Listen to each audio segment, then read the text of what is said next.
Sir, what time did the murder take place? I don't know. So are we waiting for forensics? No. Then how shall we investigate? The time of the murderer or the victim is not important. What is important is the motive. Let me take notes. Once you find the motive, you can find the murderer from it, and the murderer will tell you by himself when did he murder and whom did he murder. It's the motive we've got to look for. So do we know the motive? Yeah. What is it? The killer was suffering. How do we know that? The motive is always suffering, right, Dad? Yes. Suffering from what? Bad body odor. What? Yeah. How do you know that? I could smell strong cologne at the place of the murder. The cologne was not worn by anybody I found there. I couldn't. Well, that's why you're an assistant and I'm a detective. I worked at a cologne shop before becoming a detective.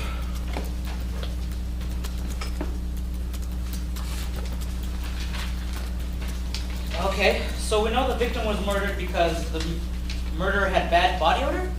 Well, who said the victim was murdered? It could have been suicide. I wrote a short thesis on suicide by self-beheading. You said you read it when I interviewed you. Yes. I forgot, sorry. So we have two options. Either the victim committed suicide or the killer...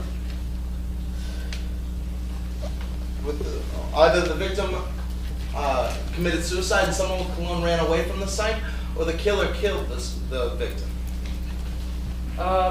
So how do we know if it's a murder or a suicide? It depends upon the gender of the victim and the distance at which the head was thrown. The head was found in the other room. That's how far from the body?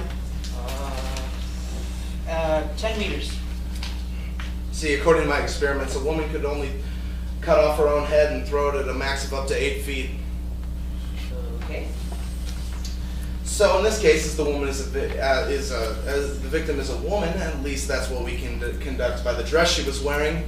This is a murder. Sir, you're a genius. Come on, everyone's blessed with the same IQ. I was just blessed with a little more. So, how are we going to find the murderer?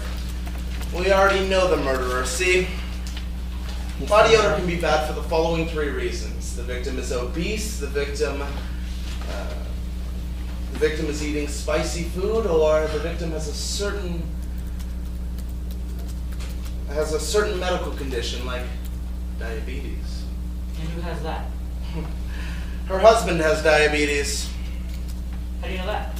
I counted the number of times he rushed to the restroom. Every time he wanted to use it, every time I wanted to use it, he was there.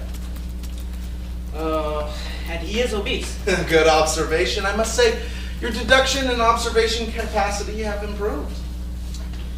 Does he eat spicy food? Now you know why I stopped by the Spice Palace restaurant next to his house.